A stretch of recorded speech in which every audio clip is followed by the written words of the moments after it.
Pastor Cleito, vem para cá, pastorzão. Vai ministrar a palavra de Deus aos nossos corações nessa noite. Eu tenho certeza que vai ser bênção de Deus.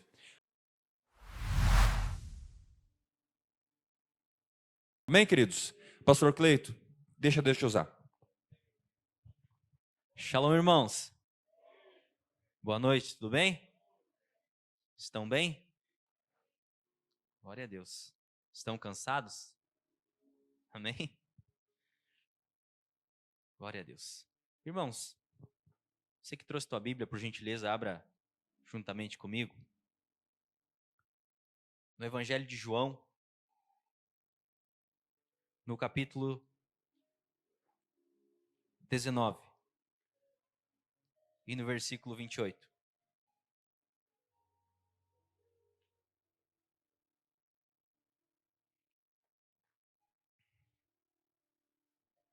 Evangelho de João,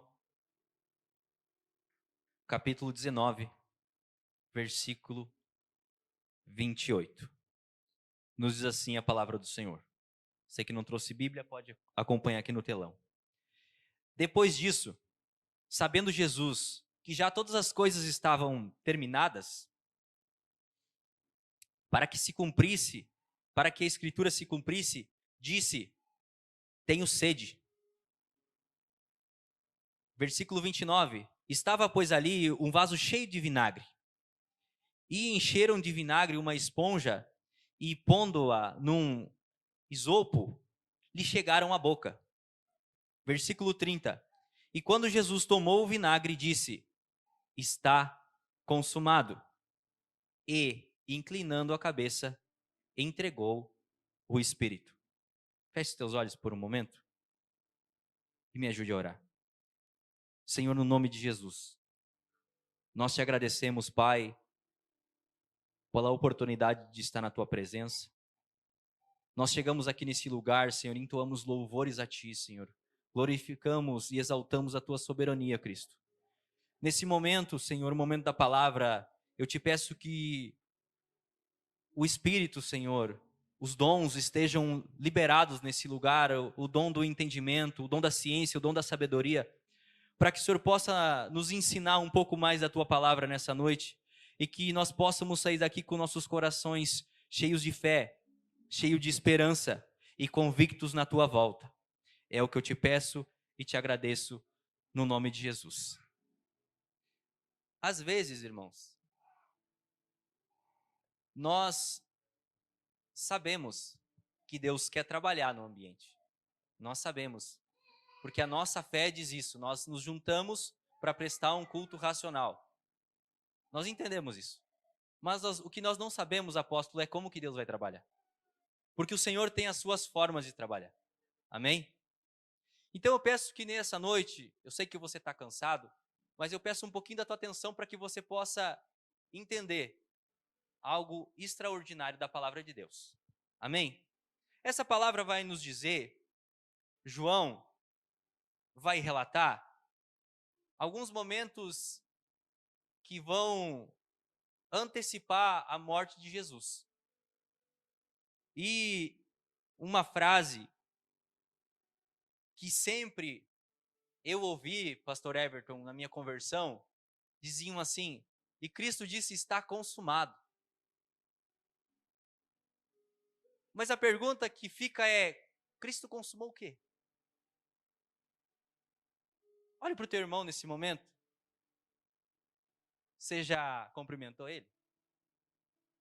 Não? Então cumprimente ele, diga: irmão, seja bem-vindo.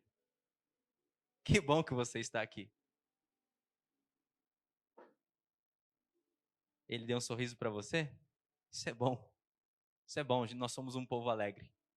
A Bíblia nos diz, e nos outros evangelhos está escrito, mas João destaca a seguinte frase no versículo 30.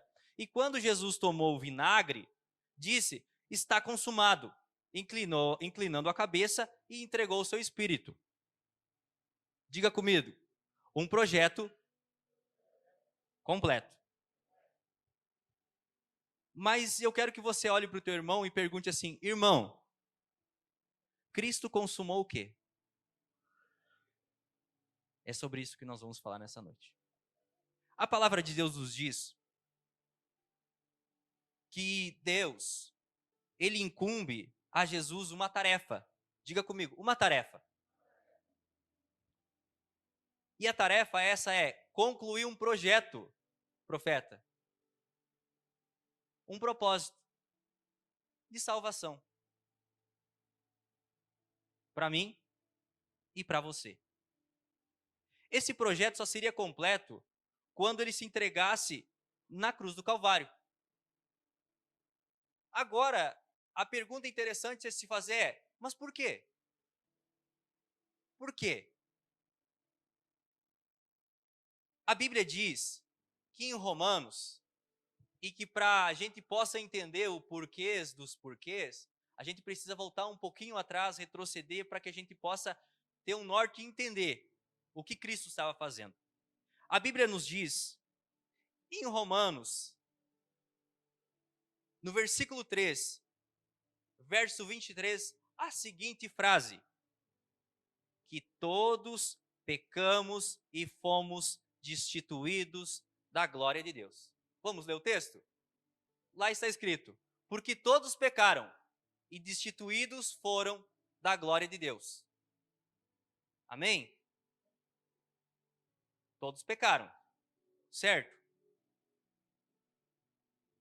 Se você procurar no teu dicionário, no dicionário português, a palavra destituídos, ela existe alguns atributos. Diga comigo, atributos.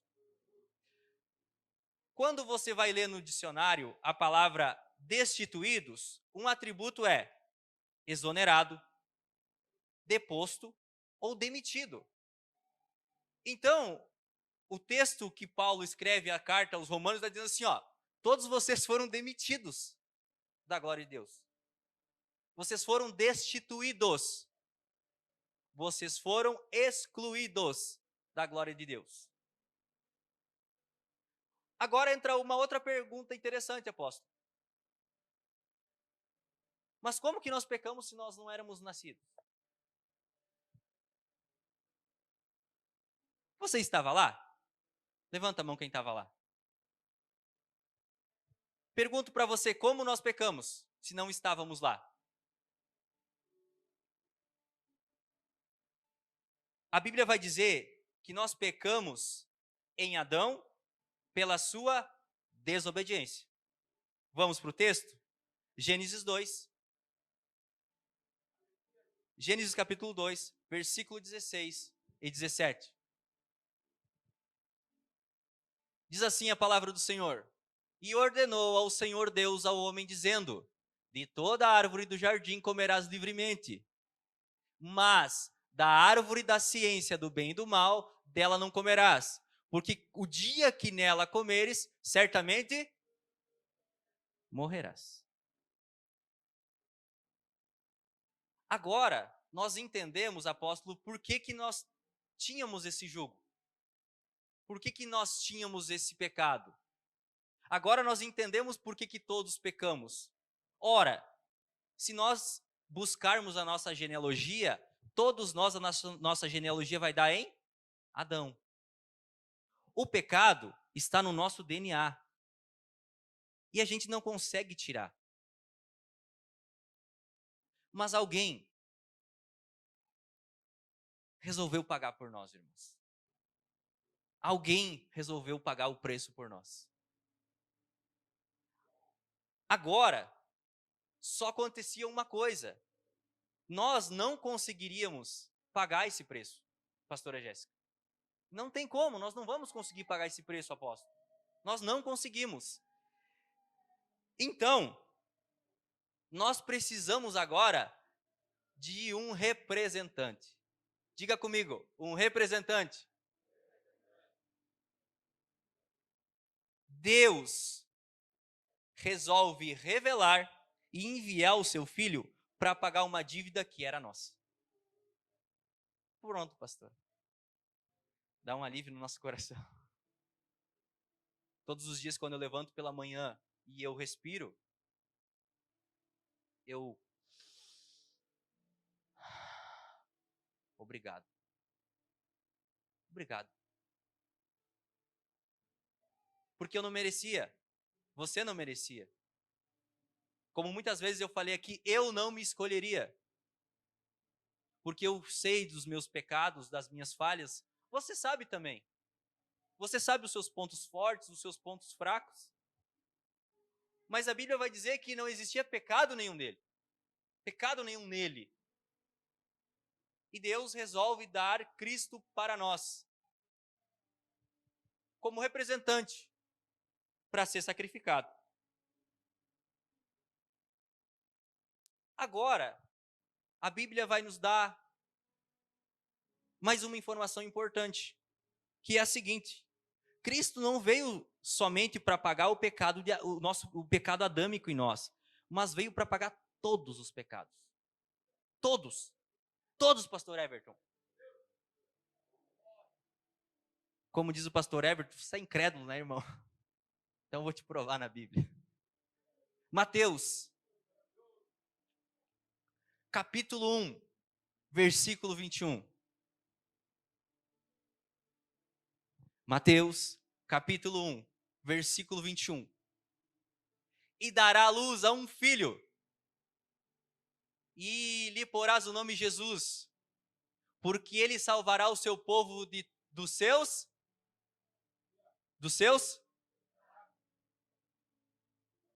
Mas a gente não tinha só um pecado.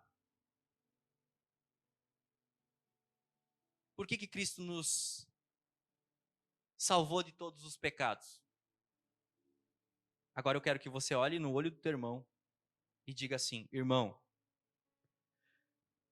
todos os pecados que você cometer, Cristo já pagou. Só tem um problema. Você precisa tomar posse disso.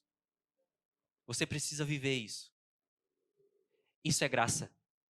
Isso é dom de Deus. Eu e você não merecíamos, mas Ele morreu por amor a nós.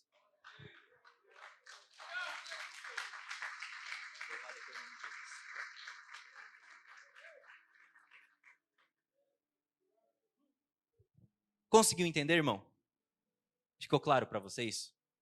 Agora nós vamos para a palavra. A palavra de Deus nos diz que a palavra está consumado, ela tem uma raiz. Diga comigo, uma raiz. Você sabe que a primeira tradução da Bíblia, ela foi traduzida para o grego. A primeira tradução que nós recebemos da Bíblia foi grega. Foi escrito em grego. E lá no grego, a palavra está consumado, existe uma palavra para essa tradução que ela é a palavra tetelestai. Diga comigo, tetelestai. Me pergunte, pastor, mas o que significa isso? Vamos lá. Essa palavra, irmão Eliseu, ela era usada somente em três aspectos. Três aspectos. Vamos para o primeiro. Quando um pai, ele delegava uma tarefa para o seu filho, imagina você que é pai, você diz para o teu filho, vai lá e faz tal coisa. E aí o seu filho vai lá e faz. Aí, quando o filho chegava para o pai dizia, tetelestai.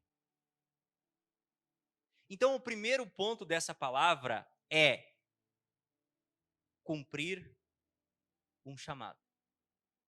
Cristo veio para a terra para cumprir um chamado daquele que lhe enviou, o seu próprio Pai.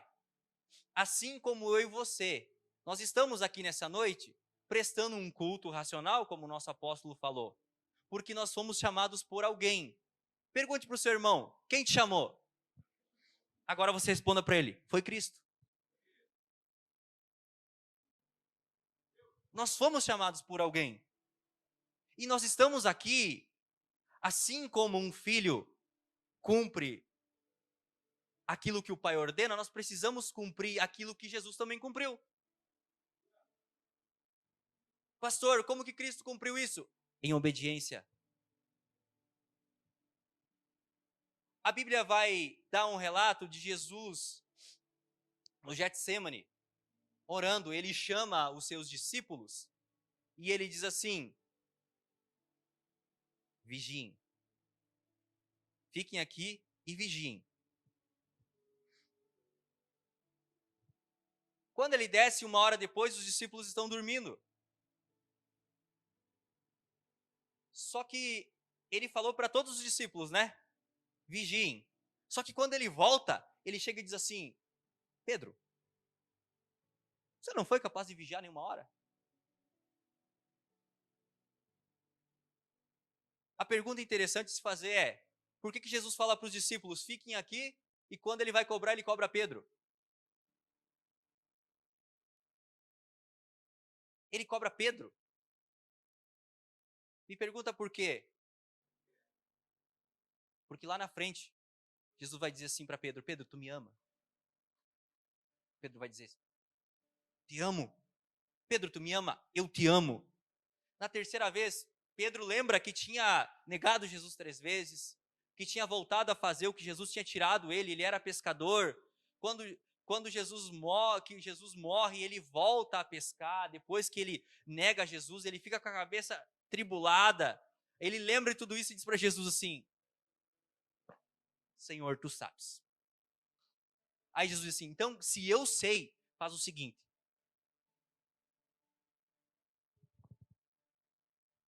edifica a minha igreja, apacenta o meu povo, cumpre o teu propósito. Primeiro entendimento que nós temos que ter nessa noite: nós estamos aqui para cumprir um propósito, porque nós fomos eleitos para isso. O sangue de Jesus foi vertido na cruz do Calvário para que nós estivéssemos aqui nessa noite, para que você fosse representante de alguém. Segundo ponto, de como essa palavra era usada. Quando eu comprava algum bem, quando ele estava pago, quando eu terminava de pagar alguma coisa, a última parcela desse documento, a pessoa que me vendia tinha que ter um carimbo. E nesse carimbo tinha que estar escrito: Tetelestai. Está pago. Você não deve mais nada. A segunda vontade que Cristo veio fazer no nosso meio: pagar uma dívida que não era dele, mas era nossa. Quando ele olha e diz assim, pastora Jéssica, está consumado, ele está dizendo assim, ó: pela nova aliança eu paguei. Eu preciso que você entenda, irmão. Eu não quero que você seja emocionalista, que você seja sentimental, mas eu quero que você saia daqui entendendo que você não está aqui em vão.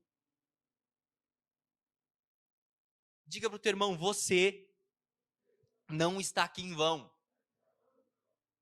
Então, irmão, toda a culpa que você sente no teu coração, a partir de hoje, no nome de Jesus, você coloca esse demônio por terra. Porque essa dívida ela foi paga por Jesus na cruz do Calvário, quando ele falou: está consumado. Esses dias uma pessoa chegou para mim assim: pastor Cleiton, eu não durmo mais. Eu falei: o que aconteceu, irmão? Fiz uma coisa errada? Isso está tirando meu sono. O que eu faço, pastor? Eu disse para essa pessoa: você orou? Pediu perdão? Sim. Você confessou para alguém? Sim, estou confessando para o senhor, pastor, eu errei. Então, irmão, Jesus vai te perdoar. Mas, pastor, por que eu não consigo dormir à noite? Porque existe uma influência maligna na tua cabeça, porque você foi sempre ensinado que precisa de mérito seu para que você pague uma dívida que não é sua. Nós fomos condicionados a viver assim: se eu pequei, eu não entro na presença de Deus, porque Deus é santo e eu preciso ser santo para estar. Nós não somos santos, nós fomos santificados. Ser santo e ser santificado é outra coisa. Cristo é santo, porque a natureza dele é essa, ser santo.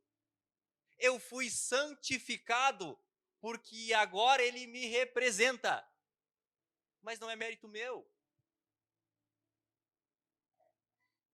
Tem alguém aqui que vai se batizar no sábado? Levanta a mão, por favor. Temos. Essas pessoas, elas entenderam que Cristo não quer que elas sejam perfeitas para receber elas. Elas entenderam que elas têm que vir do jeito que elas estão. E Cristo vai fazer uma transformação diária na vida delas. Existem muitas pessoas debaixo, pastor Everton, de um jugo pesado, chamado lei. Não, eu não vou na igreja, porque lá na igreja é lugar de santo, não é, irmão. Você já ouviu esse ditado? A igreja é o hospital de Deus? Já ouviu? Já ouviu? Nunca ouviu? Só os velhos, eu acho que ouviram isso, né? Os pregadores antigos diziam, igreja é o hospital de Deus. Agora eu vou te fazer uma pergunta, o que tem no hospital? Tem doente. Então esse lugar aqui, irmãos, entenda isso.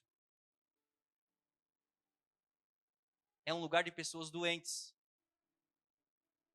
Sabe qual que é a diferença? A diferença é que as pessoas doentes estão aqui para ser curadas, assim como quando você vai num hospital. São pessoas que não aceitam mais viver esse jugo. Aqui nós temos testemunhos de tudo que você achar. Você tem testemunho de quem bebia? Tem. Tem testemunho de quem roubava? Tem. Tem testemunho de quem traficava? Tem. Pastor, como que eles conseguem andar na rua? Pastor, já foi ruim? Já fui ruim. Graças a Deus que o sangue de Jesus me encontrou. É ou não é, eles? Só o sangue. Só o sangue. Só que nós aprendemos que Cristo nos libertou. Agora, nós não somos mais escravos do medo. Não, eu vou levantar minha cabeça e eu vou seguir em frente. E eu quero que no nome de Jesus, qualquer espírito de religiosidade caia por terra, no nome de Jesus nessa noite, irmão. Sabe por que nós não rompemos? Porque nós queremos viver na graça, mas com o pé sempre dentro da lei.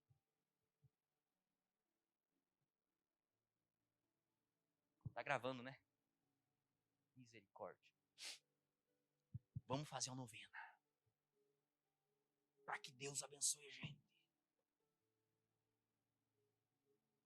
Então essa palavra está consumada, eu tenho que rasgar e ir para casa. Eu estou pregando heresia. Mas o segundo atributo da palavra tetelestai não é quando você compra alguém e alguém paga para você? Não é pagar uma dívida? Então por que eu tenho que sacrificar estando 9 dias no mesmo lugar, no mesmo horário, na mesma hora, para que Deus olhe para mim e diga assim, ele está indo, ele é um... Não. Não. Pastor, tu quer dizer então que a gente pode fazer de qualquer jeito? Não estou falando isso, irmão. Não confunda graça com desgraça. Graça é favor imerecido, nós não merecíamos. Só que existe um problema. Agora que essa graça me alcançou, eu represento alguém. Diga assim, eu represento alguém. E esse alguém é Cristo. Ok? Todos concordam? Vamos imaginar agora que entra o nosso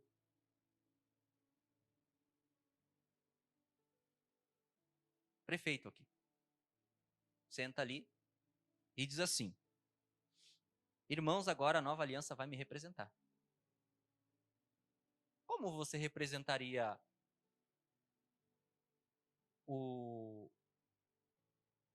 a pessoa que governa a tua cidade?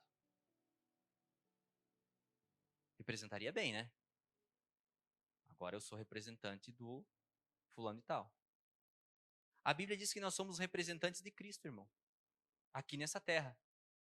Para anunciar as boas novas. Qual que é as boas novas? Que Jesus nasceu como menino, cresceu, se batizou, cumpriu seu propósito, morreu, mas ressuscitou, subiu aos céus e prometeu vir nos buscar. Eu pergunto para você, que merecimento nós temos nisso? Nenhum. Efésios 2 vai dizer assim: pela graça sois salvos. E isso não vem de vós, é dom de Deus. Para quê? Para que ninguém se glorie. Terceiro ponto, sobre a palavra tetelestai. Quando existia uma escritura com direito de posse, então vamos imaginar, eu comprei um terreno. Eu tenho um carro. Vamos imaginar que eu tenho um carro. Agora, é por lei, quando eu compro um carro do pastor Everton, o pastor Everton tem que assinar um documento para mim, dizendo assim, ó, eu estou vendendo esse carro para o pastor Cleiton. O carro agora está em posse do pastor Cleiton. E aí, tinha um carimbo que estava escrito tetelestai. Está pago. A terceira coisa que Cristo veio fazer aqui foi tomar posse. Diga comigo, tomar posse. Do que, pastor Cleiton? Pergunta. De mim e de você. Nós éramos escravos. Escravos. Cristo veio para cumprir um chamado, pagar uma dívida e tomar posse. Agora, irmãos, nós precisamos entender uma coisa. Esse era o chamado de Cristo. Agora eu quero que você